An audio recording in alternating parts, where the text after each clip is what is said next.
बघितलं की बाईट, बघितली का? अशा मी तुम्हाला अनेक बाईट दाखवतो त्याच्या. मी तर म्हणतो तुमच्यासारख्या त्याच्या बाईट मी घेतल्या नाही पाहिजे, काय उगाच किंमत जाते. त्यांना असं वाटतं सध्या मुस्लिम मतदान त्यांना मतदान करेल आणि मुस्लिम मतदार मला मतदान करेल, कारण 35 वर्षात मी कधीच जातीभेद केला नाही काय, आणि कोणत्याच समाजासंग मी जातीभेद केला नाही. खैरेनं काय काय बोललेलं आहे आज, खैरेनं 5 वेळ जरी नमाज पडला, 6 वेळ जरी पडला तरी त्याला मतदान नाही करीत काय. स्वतः जरी नमाज पडला तरी मतदान करीत नाही त्याला काय, कारण इतका खैरे बोललेला आहे काय. मग खैरे म्हणून मला एक सांगा की खैरेला गेल्या वेळेस काय म्हणतो आता, खैरे पळडा, त्याच्या बाईट तुमच्याकडे, रेकॉर्डिंग तुमच्याकडे, त्यांना कोणत्या कोणत्या समाजाला शिव्या दिल्या हे तुम्हाला माहिती. त्यांना नाव घेऊन समाजाला शिव्या दिलेले आहे, आणि त्यांना नाव घेऊन त्यांच्याच पक्षातल्या काही जणाला शिव्या दिलेल्या आहे.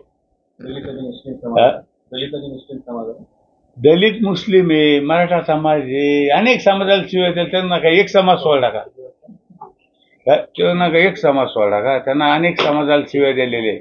आणि हे रेकॉर्डिंग आहे बरं, मी म्हणतो म्हणून हे रेकॉर्डिंग तुमच्याकडेच आहे, तेच मला द्या उलट तुम्ही काय. शेवटचा प्रश्न, तुम्ही मोठं वक्तव्य केलं 7-8 महिन्यात शहरातल्या अनेक घरांना नळाला पाणी देणार आहे. बरोबर आहे.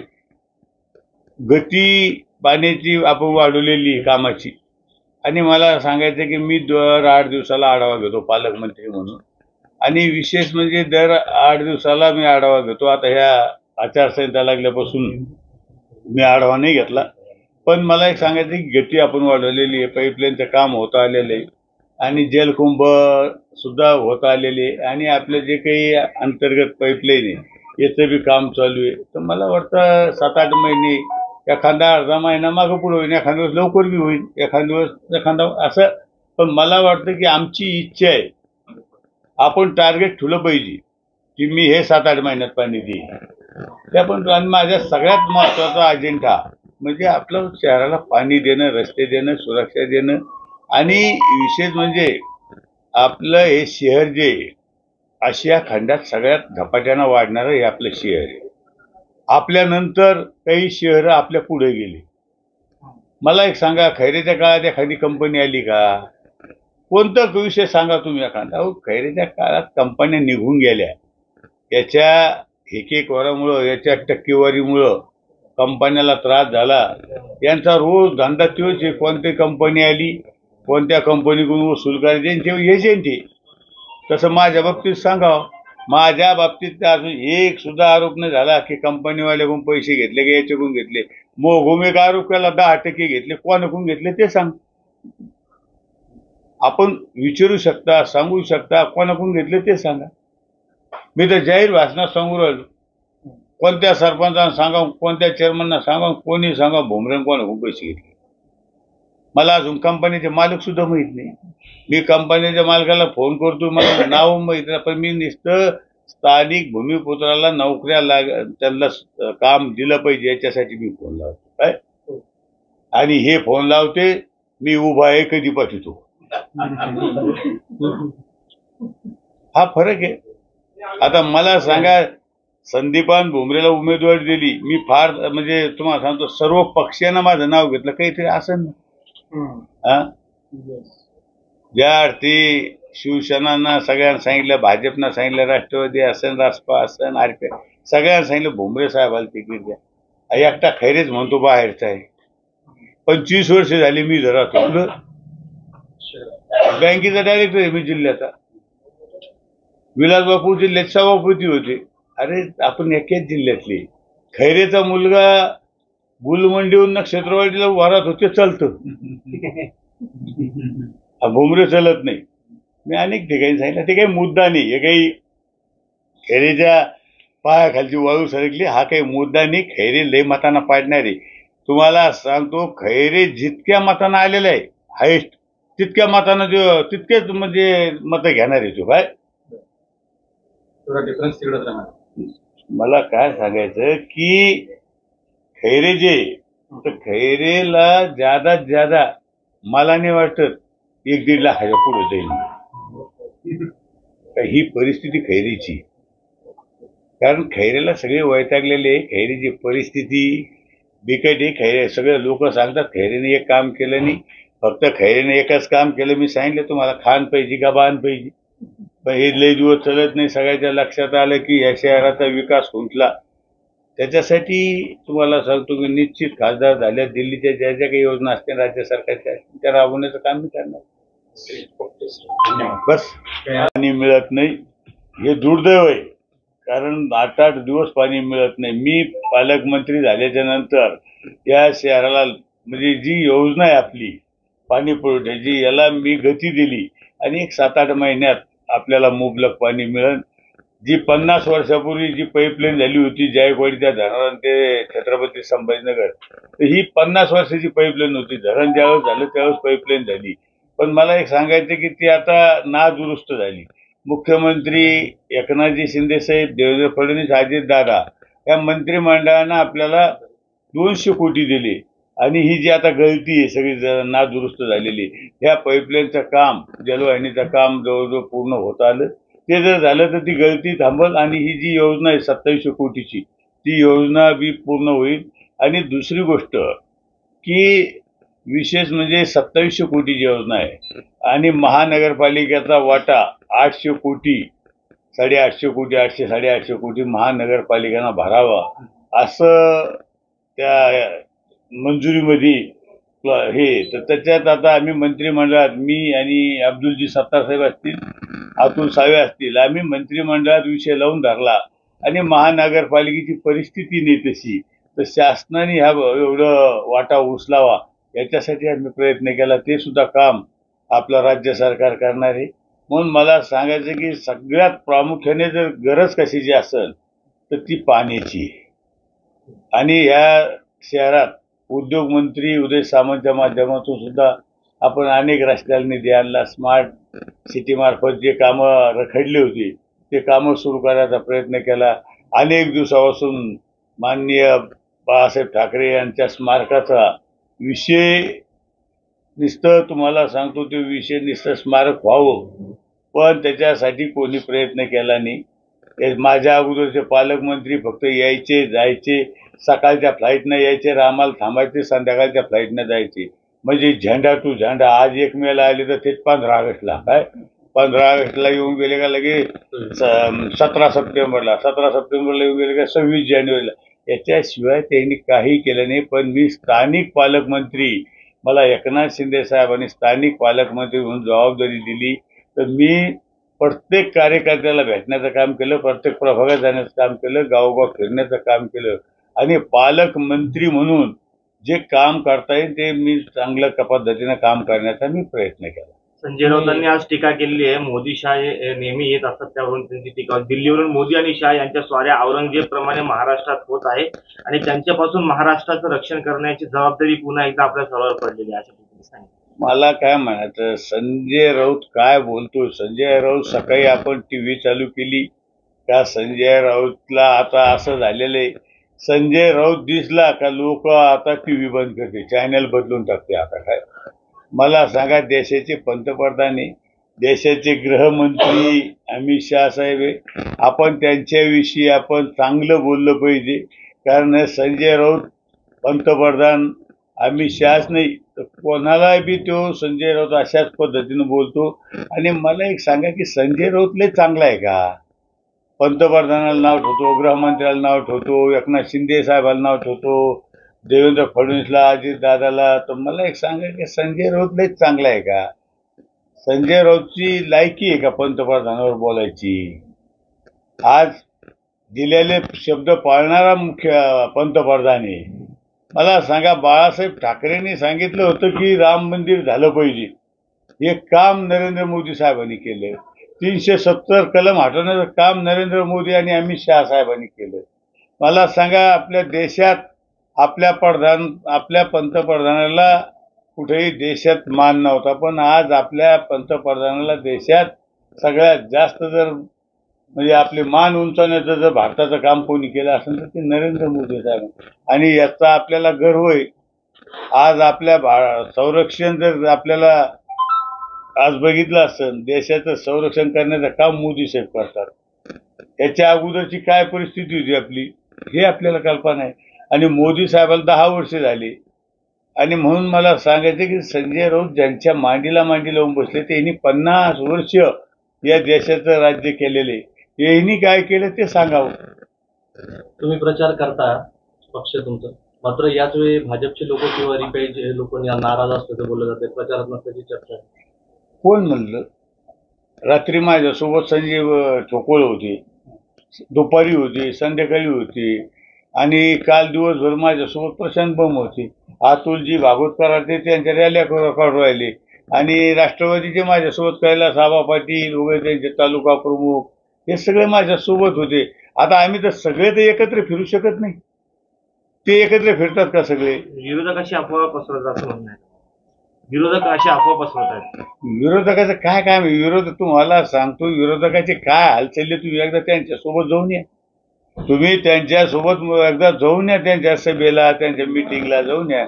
त्यांची काय परिस्थिती ती एकदा बघून तर या तुम्ही. अहो तुम्हाला सांगतो, मी भाषणात सांगितलं खैरेला मला एका व्यासपीठावर आणा. खैरेला मला एका व्यासपीठावर आणा. खैरेनं 20 वर्षात काय केलं आणि संदीपान भुमरेनं 4.5 वर्षात पालकमंत्री होऊन 2 वर्षात काय केलं एकदा जनतेला कळून द्या. जनतेनं प्रश्न विचारावा मला, त्याचं उत्तर आम्ही देतो. अहो खैरे विकासावर बोलू शकत नाही. खैऱ्याचा आणि विकासाचा कोसो दूर संबंध नाही. खैरेजवळ काय विजन आहे? खैरेजवळ काही विजन नाही. आता तुम्ही सांगितलं की त्या पुण्याचा विषय सांगितला. आणखीन कोणता विषय सांगितला तुम्ही? नमाजीचा विषय सांगितला. अहो मुस्लिम समाज विसरला का?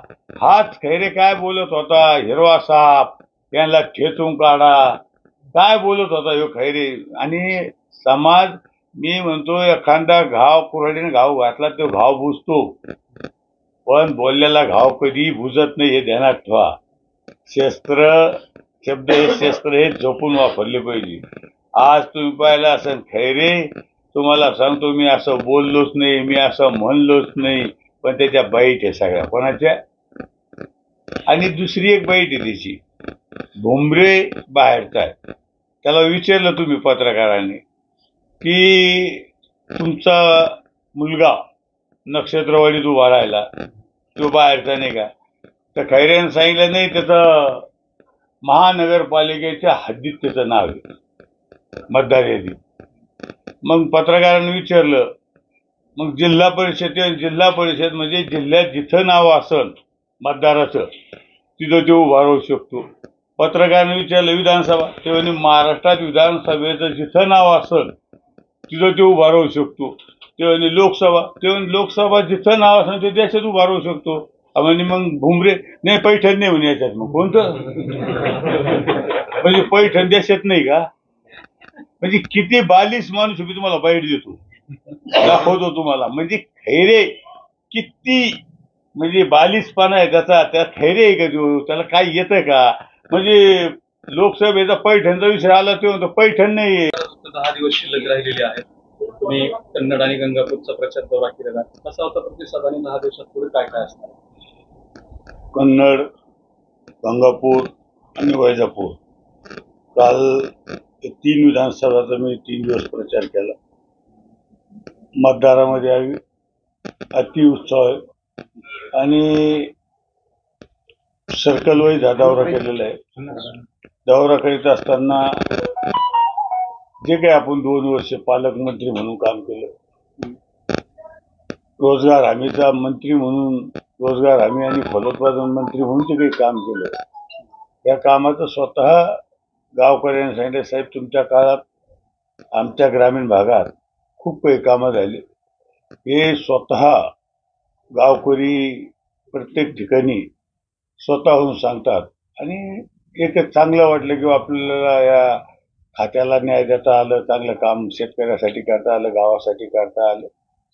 आणि म्हणून मला सांगायचं की चांगलं वातावरण सध्या तयार झालेलं आहे. आणि नरेंद्र मोदी साहेबाला तिसऱ्यांदा पंतप्रधान करण्यासाठी मतदारच म्हणजे मतदारामध्ये एक आनंदाचं वातावरण आहे. आणि विशेष म्हणजे नरेंद्र मोदी साहेबांना जे काही 10 वर्ष काम केलं त्याच्यावर सर्व काही मतदार त्याच्यामध्ये समाधानी आहे. महाराष्ट्र सरकारने जे काही शेतकऱ्यासाठी काम केलं, कामगार असेल, कष्टकरी असेल, महिला असेल, बचत गट असेल, त्याच्यावर मी महाराष्ट्र राज्य सरकारवर एकनाथ शिंदे साहेब असतील, देवेंद्र फडणवीस असतील, अजितदादा असतील, यांच्यावर मी शेतकरी सर्व घटक त्यांच्यावर खुश आहे. सभा कुठल्या कुठल्या होणार आहेत? सभांचं नियोजन कसं आहे? सभेचं नियोजन आज कळलं. सभा निश्चित मला वाटतं आज मग नरेंद्र मोदी साहेब असतील किंवा पंतप्रधान असतील, एकनाथ शिंदे असतील, देवेंद्र फडणवीस असतील, अजितदादा असतील, राज ठाकरे असतील, RPIचे आठवले साहेब असतील, त्यांच्या जशा जशा वरून आज उद्या सभा कळतील. कारण आता तिसऱ्या टप्प्याचं 5 तारखेला तिसऱ्या टप्प्याचा प्रचार संपणार आहे. आणि मला सांगायचं की तिसऱ्या टप्प्याचा प्रचार संपल्यानंतर चौथ्या टप्प्यासाठी निश्चितच नेते मंडळी इकडे येऊन जिथं जिथं वेळ देतील, जसा वेळ देतील तशा सभा त्यांच्या आम्ही घेऊ. चंद्रकांत खैरे काल परवा एक वादग्रस्त वक्तव्य बोलले की 5 वेळा नमाज पढून एखाद्या रुग्णावर जर फुंकर मारली तर त्याचे आजार बरे होतात. खैरे भोंदू माणूस आहे. खैरे याच्या आधी मी तुम्हाला बोललो होता माझ्या खिशात पुढे आहे. मी जर एखाद्याला पुडी दिली तर त्याचा प्राण वाचतो. हा खैरे म्हणजे तुम्हाला सांगता म्हणजे खैरे काय बोलन, खैरेचं संतुलन बिघडलेलं आहे. त्याच्यामुळे त्याच्यावर तुम्ही जास्त खैरे लक्ष देऊ नका. कारण खैरेचं संतुलन बिघडलेलं आहे. तो काय बोलन काय नाही त्याला सुद्धा समजत नाही. सध्या राज्यामध्ये उद्धव ठाकरेंनी देवेंद्र फडणवीसांना टरबूज हा शब्द वापरला, त्याच्यामुळे उलटसुलट प्रतिक्रिया येतात. काय वाटतं तुम्हाला? मला काय सांगायचं की आपण देशावर निवडणूक लढावं, पक्षावर निवडणूक लढावं, पण वैयक्तिक कोणावर टीका करू नये. आज ते त्यांना टरबूज म्हणले, उद्या देवेंद्र फडणवीस दुसरं काही त्यांना म्हणते. तर माझं मत आहे आतापर्यंत निवडणुका अशा होत्या की ते देशावर विकासावर निवडणुका व्हायच्या. पण आजकाल अशा निवडणुका होऊ राहिल्या की ह्या वैयक्तिक होऊ राहिल्या काय. आणि उद्धव साहेब असेल कोणी असेल की वैयक्तिक विषय आपण आपला घरगुती विषय हा प्रचारात घेतला नाही पाहिजे असं माझं मत आहे. श्रीकांत शिंदे यांची उमेदवारी जाहीर झाली, त्यासोबत इतर उमेदवारी देखील जाहीर झाल्या, मात्र नाशिकचा तिढा अजूनही कायम आहे. ठीक आहे, जो सगळ्या उमेदवाऱ्या जाहीर झाल्या, नाशिकची बी आज व्हायला काही हरकत नाही. मला वाटतं शेवट आता उद्या किंवा मला वाटतं आजच एखाद दिवस नाशिकची उमेदवारी फायनल होईल असं मला वाटतं. काय राज ठाकरेंची लवकरच आपली सभा होईल असा अंदाज. आता जसं वरून प्रचार म्हणजे आता मला सांगायचं जसं सेना भवनमधून जशा सभा लागतात तसं आम्ही सभा त्यांची घेऊ. राज ठाकरे सभा मिळाली तर आनंदच आहे. त्याच्या आणखीन आपल्याला मोदी साहेबाची, अमित शहाची, या सगळ्या जर एकनाथ शिंदे साहेब असतील, देवेंद्र फडणवीस असतील, अशा सगळ्याच्या सभा मिळावं. पंकजाताई असन, संजय राठोड, गुलाबराव पाटील या सगळ्याच्या सभा मिळाल्या पाहिजे असं आमचं मत. तुमची गंगापूरला सभा झाली, एक दारुडे माणूस आला होता, तुम्ही त्याला एक वेगळ्या स्टाईलमध्ये, ग्रामीण भाषेची स्टाईल आहे आपली. लोकांना ग्रामीण भाषेत बोललेलं चांगलं आवडतं. आणि माझा स्वभाव तुम्हाला माहिती आहे, मी जे ते सत्य बोलतो. आणि आपली जी स्टाईल आहे ग्रामीण भाषेची, ती आपली स्टाईल आपण जशा पद्धतीनं भाषण करायचं ग्रामीण भाषा तसं आपण बोलतो. आणि लोकांना ते खरं पडतं. कारण मी उगाच विनाकारण कुठल्याही आव्हानाचा प्रयत्न करीत नाही. जी भाषा आहे ती भाषा बोलतो. तुम्ही प्रचाराला मतदारसंघामध्ये फिरले तेव्हा काय चित्र पाहायला मिळालं? कारण उदंड प्रतिसाद मिळतोय तुम्ही असं सांगितलं. माझ्या 30 वर्षाच्या 35 वर्षाच्या काळात पहिल्यांदा लोकसभेला मी इतका प्रतिसाद पाहिला. अनेक विरोधक आरोप करू राहिले, पण तुम्हाला सांगतो मतदारांनी ठरवलेले. मी 2 वर्ष पालकमंत्री म्हणून जे काही काम केलं या जिल्ह्यात मतदारांनी ठरवलेले. आणि मी सांगितलं 4.5 वर्ष मी रोजगार हमी आणि फलोत्पादन खात्याचं काम केलं एकनाथ शिंदे साहेबांच्या आशीर्वादानं. देवेंद्र फडणवीस अजितदादांच्या आशीर्वादानं मी जे काही काम केलं हे सगळ्यांनी काम बघितलं. ह्या खात्याला मी न्याय देण्याचा प्रयत्न केला आणि माझ्या खात्यामार्फत गाव पातळीवर मी काम करण्याचा प्रयत्न केला. पालकमंत्री म्हणून शहरात सुद्धा अनेक विकासाचे कामं केले. आपण बघितलं असन वेरूळ महोत्सव बंद होता, तो मी चालू केला. माझ्या काळात G20 आली.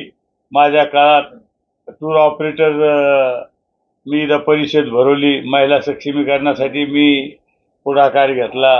आणि मला सांगायचं की आपल्या मराठवाड्यात कॅबिनेट झाली नव्हती 16 पासून.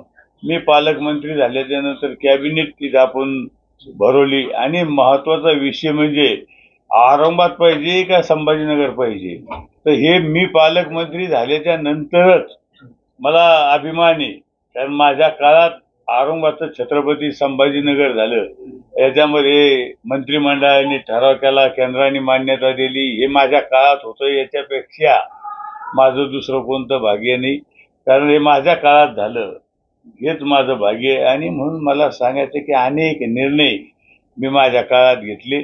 कारण सुंदर शहर, स्वच्छ शहर करण्याचा मी काम केलं, प्रयत्न केला. रस्ते असतील, त्याच्यानंतर वीज असेल, संरक्षण असेल. मी मंत्री व्हायच्या अगोदर दिवसा कोणी रस्त्यावर येत नव्हतं, पण आता रात्री सेल्फी काढायला बाहेर पडतात.